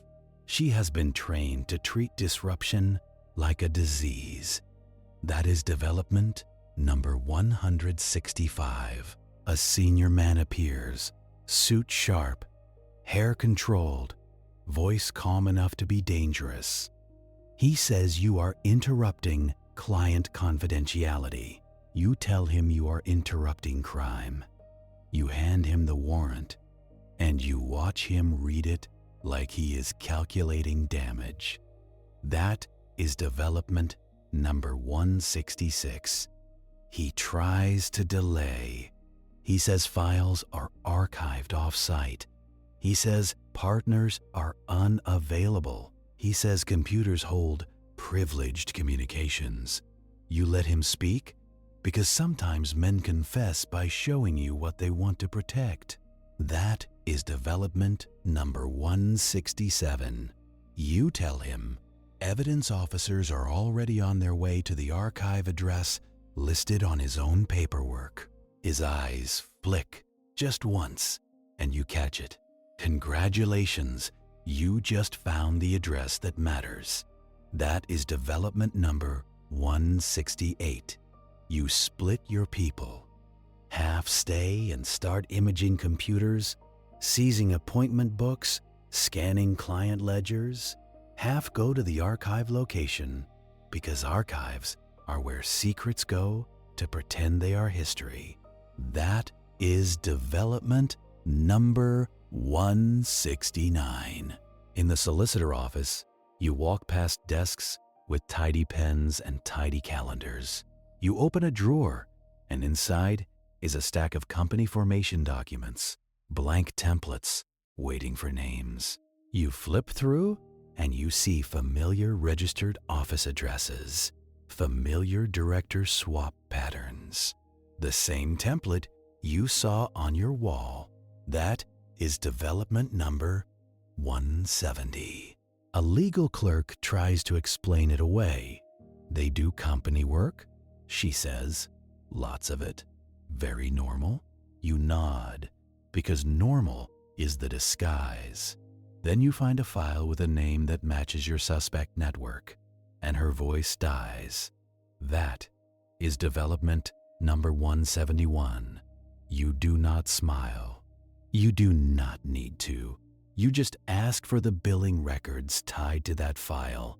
Who paid, when, how, and from which account, because the money has to show its face somewhere, even briefly. That is development number 172. At the archive location, the other team finds a lock that is too new, a fresh padlock on an old door. Like someone recently decided privacy mattered. They cut it. Inside are boxes labeled with codes, not names. Codes are what people use when they think they will remember later. That is development number 173. They open one box, and the first thing on top is an invoice for a bullion sale. Not a big official one. A smaller transaction, just plausible enough. Attached is an assay certificate, crisp paper, official stamp, purity stated like it is a blessing. That is development number 174. But the date is wrong. The date is too soon after the robbery for the story to be clean, and the seller name is one of those bland companies that did not exist a month earlier. That is development number 175. That is when you feel the irreversible midpoint settle in your gut. The gold has crossed the line. It is no longer just stolen bullion in a lockup. It is a commodity with paperwork. It is becoming legitimate in the only way the world really recognizes, on paper. That is development number 176. You cannot unmelt a bar. You cannot unsign a document once it has been relied on. You can only prove the story is a lie, and that is harder than finding a crate. That is development number 177. Your decision shifts in real time. This is no longer about recovering 3 tons in shiny stacks.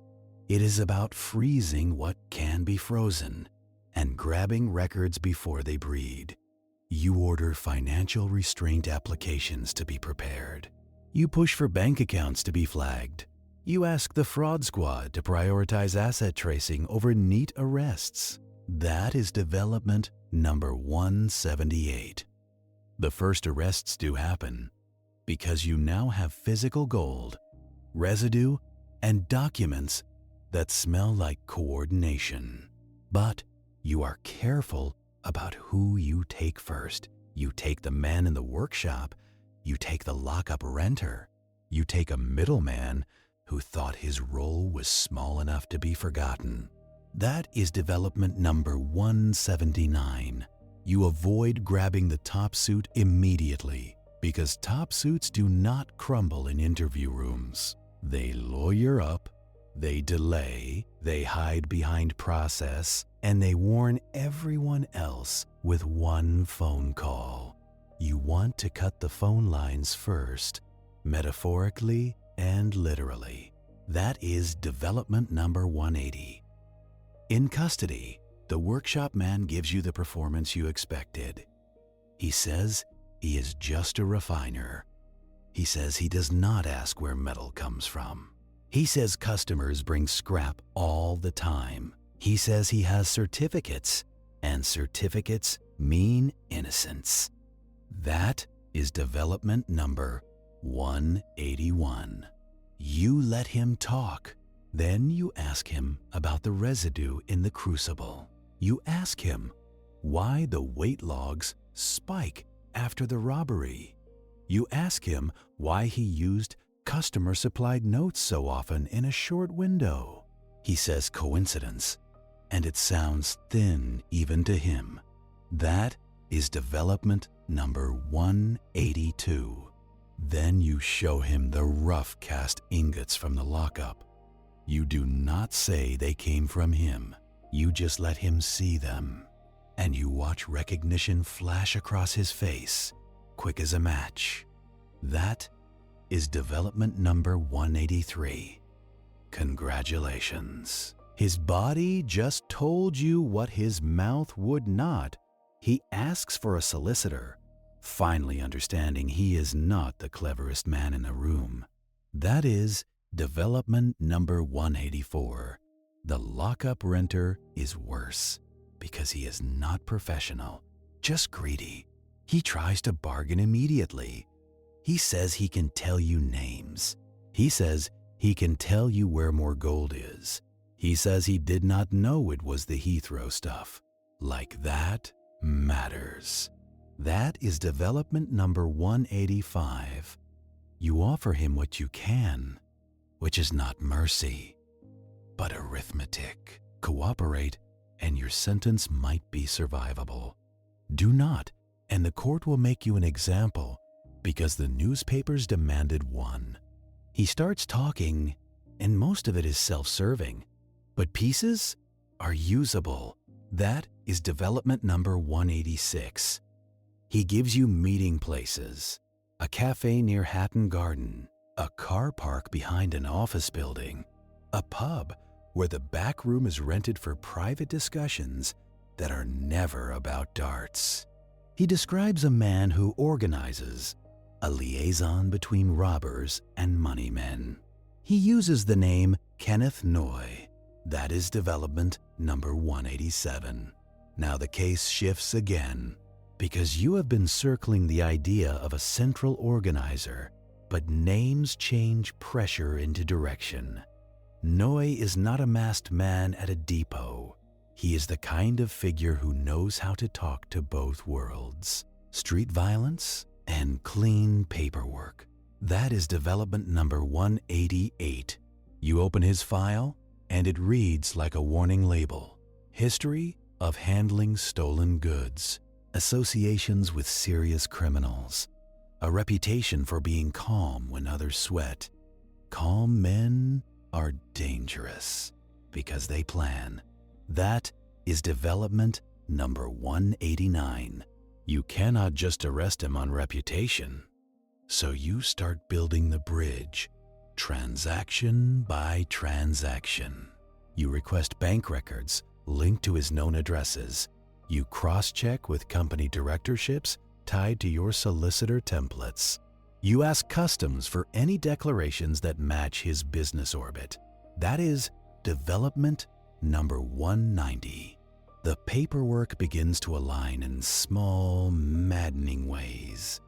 A payment from a shell company to a solicitor, a loan from another shell to a property purchase, a director swap that happens days after a suspected melt. It is not a smoking gun, but it is a trail of cigarette butts leading to the same doorway. That is development number 191. Meanwhile, the arrests trigger what you knew they would. Panic in the network. Phones go silent, then spike, then go silent again. People who used to meet in public switch to meeting in cars. A suspect empties a bank account in cash because he still thinks cash is invisibility. That is development number 192. You push for more surveillance, but surveillance is always behind the curve. By the time you get eyes on a new meeting place, they have already changed it. That is development number 193. And then the first retaliation shows up, not as a punch, but as fear. Your inside man, the depot employee who signed a statement, reports a car sitting outside his temporary accommodation. Engine off. No one inside, at least no one visible. Just a presence, like a threat that does not need words. That is development number 194. You move him again, and you feel the system creak. Protection resources are limited. Witnesses are a burden in a budget. But you also know what happens to liabilities in cases like this.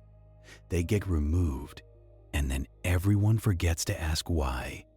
That is development number 195.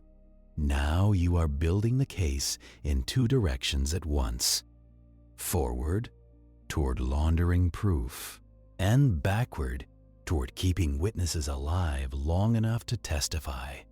The case stops feeling like a heist and starts feeling like a siege. That is development number 196. In the weeks after the raids, you live in the evidence room. Cardboard boxes of documents, seized appointment diaries, computer disks that have to be decoded with old machines. Your hands smell like paper and latex. That is development number 197. You learn quickly that paper does not scream when you pull it from a box. It just slides out dry and confident, like it knows you cannot argue with it. That is development number 198. You sit with a fraud specialist who reads bank statements the way you read bruises. He points to deposits that look small until you add them up, like termites in a wall. That is development number 199. You follow the money into property, because property is where criminals go to feel respectable. A flat bought through a company with a director who has no visible job. A house renovated with cash that never passed through wages. That is development number 200. You request restraint orders, and now you are fighting two battles at once. One battle is truth, and the other is speed. That is development number 200, because every hour you wait, another asset gets transferred, or mortgaged, or quietly gifted. And once that happens, the gold is not missing. It is inherited. That is development number 202. The courts want clarity, and your case is a fog made of invoices. So you build a timeline that can survive boredom. That is development number 203. You pin the robbery date, you pin the first suspected melts, you pin the first big cash movements, and the first property purchases. That is development number 204. Then you overlay phone calls, meetings, and travel, and the fog starts to show shapes. The same faces appear near the same events, like bad luck with a suit. That is development number 205. You move into interviews again because paperwork proves structure, but people prove intent. You bring in the solicitor partner, the calm one, with the controlled hair. That is development number 206. He does not panic in the chair. He acts offended as if you tracked mud onto his carpet. That is development number 207. You ask about the company formations, the director swaps, the archive files with bullion invoices. He says his firm provides services, and services are not crimes. That is development number 28. So you change approach, and you ask about due diligence. Who did he meet, and what questions did he ask when money arrived too fast? That is development number 209. He says he does not remember, which is always a lie with nice grammar. Then you put one document in front of him, an invoice with a name he cannot escape. That is development number 200. His eyes flick to it and back to you, and the offense becomes calculation. Congratulations, you just watched a professional decide whether you have enough. That is development number 211. You do not get a confession because professionals do not confess. They litigate, but you get something else, a defensive story you can later dismantle. That is development number 212. He claims he believed the funds came from scrap trade profits. He claims he saw certificates and he trusted stamps like they were holy. That is development number 213. You write it down because later you will show he had reasons not to trust. People forget that in court. Lies age badly. That is development number 214. The refinery residue comes back from the lab, and it gives you a chemical shrug in the right direction. Trace elements consistent enough to support the theory, not pure enough to be a miracle. That is development number 215. You pair that with the seized ingots, and you start drafting charges that read like a pipeline: handling stolen goods, conspiracy, money laundering, the slow kind that turns violence into balance sheets. That is development number 216. Then the case reminds you it has teeth. A key witness in the laundering chain, a small-time middleman, stops answering his phone. That is development number 217. You send officers to his last known address, and they find the place too tidy. No suitcase, no coat, just a mug in the sink, like he stepped out and never came back.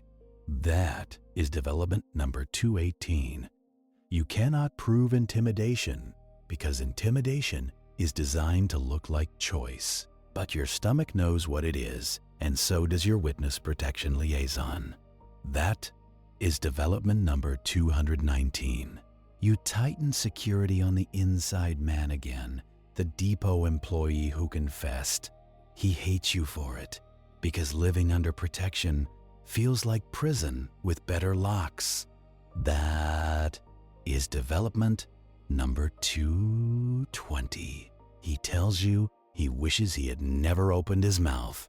You tell him he already opened the door, and doors have consequences. That is development number 221. Meanwhile, you keep building toward the name your lockup renter gave you. Kenneth Noy keeps appearing at the edge of the paperwork like a watermark. That is development number 222. Not on the robbery itself, not on petrol or masks, but on the conversion, the meetings, the introductions, the access to people who own furnaces and companies.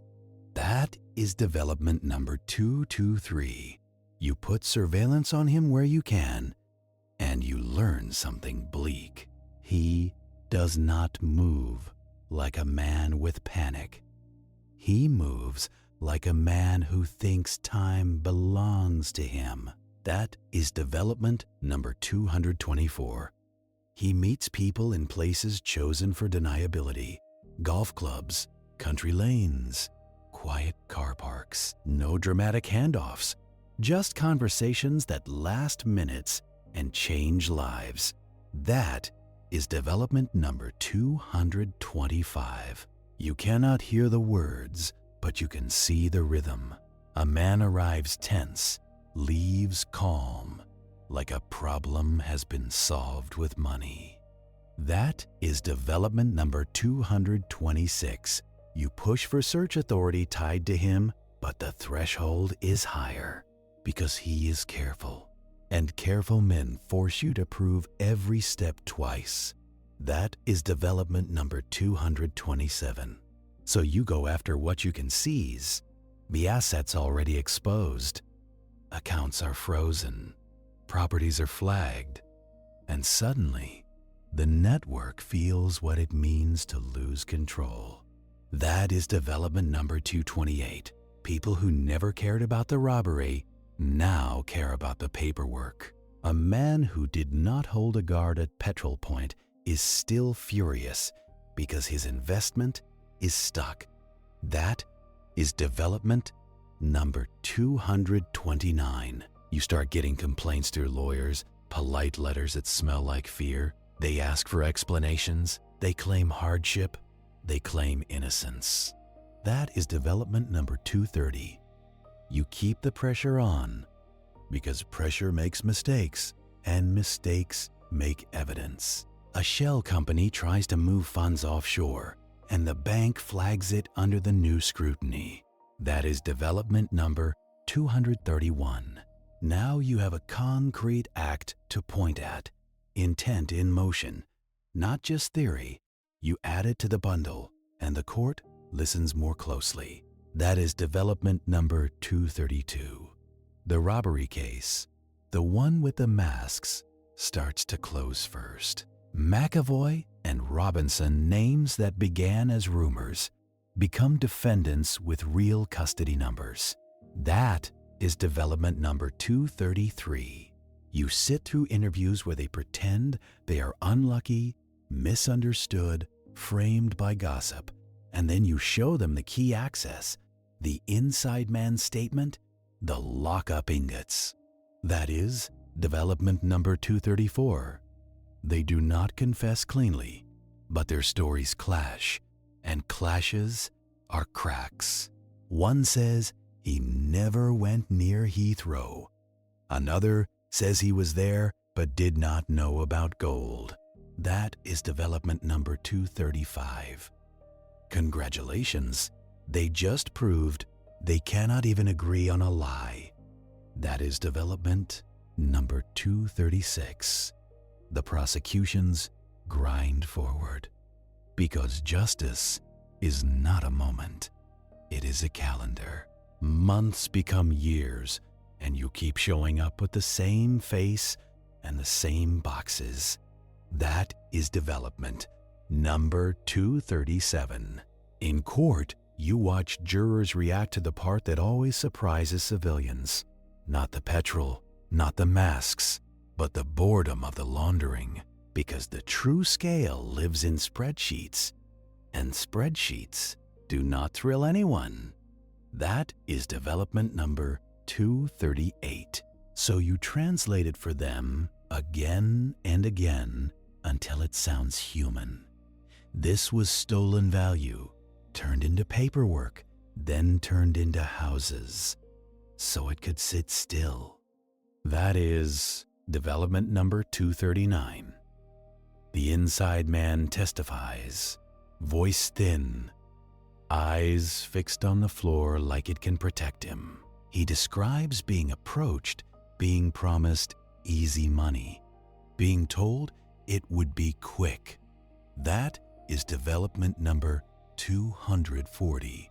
He describes the moment he realized petrol was involved and how he did nothing, because doing nothing is what fear looks like when it wants to survive. That is development number 241. The defense attacks him, as they always do, calling him a liar, saving himself. And you sit there, tired, because they are not entirely wrong. That is development number 242. Witnesses in these cases rarely come from virtue.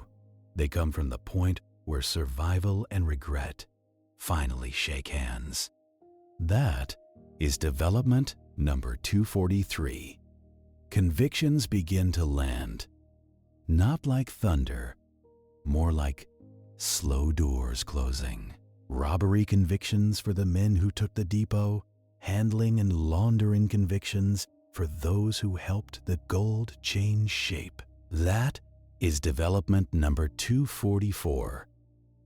But the recovery, the part the public wants, is a quieter disappointment.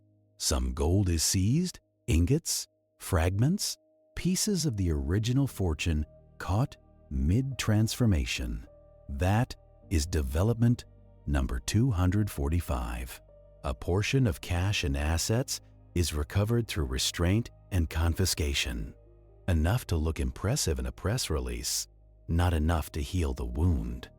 That is development number 246, because the truth is simple and ugly. Most of the bullion is gone in the only way gold can be gone, melted into anonymity. That is development number 247. It becomes rings, it becomes chains, it becomes new bars with clean stamps. It becomes normal. That is development number 248. And normal is the most successful disguise a crime can wear. Years later, you still see the ripple effects like bruises on the economy. A developer with money that arrived too fast. A businessman with investments that do not match his life story. That is development number 249. Every so often, an asset tracing unit opens a new file because a house gets sold or a company collapses and old money peeks out. They ask, could this be connected? And you feel the old case stir like a sleepless animal. That is development number 250. Kenneth Noy remains a symbol of the larger frustration, the man who seems to sit between worlds, linked, suspected, pursued, and still wrapped in the kind of caution that keeps him just outside your grip. That is development number 251. You learn, eventually, that this is what major financial crime looks like. Not a single villain, but a series of useful people who each did one small, terrible thing. That is development number 252.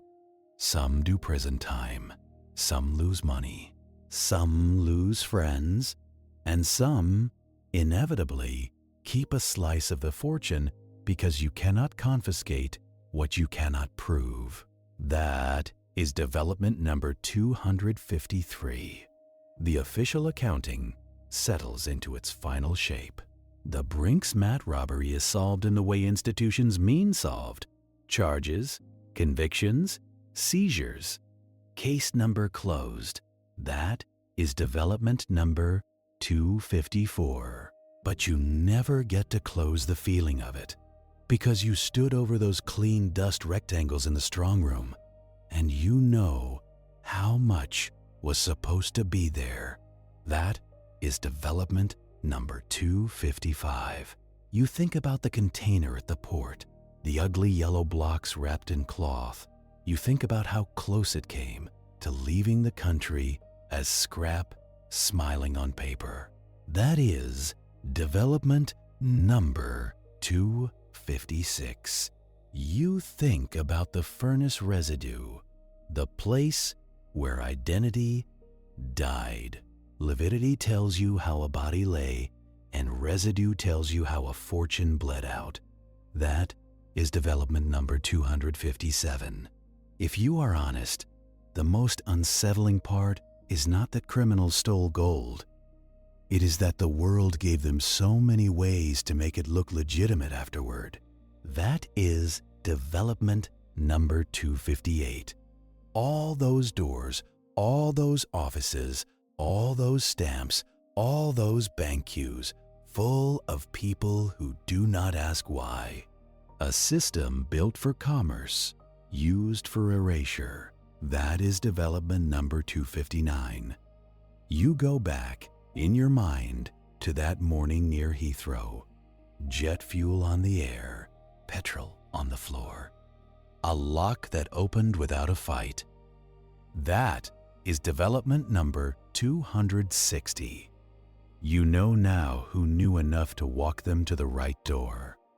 You know enough names to fill a wall. You know enough methods to teach a class. That is development number 261. And still, somewhere in the legitimate economy, pieces of that gold are sitting quietly. Polished, restamped, inherited, worn against someone's skin who has never heard of Brink's mat. That is development number 262. So you turn out the office light and you accept the last truth the case ever gives you. Stolen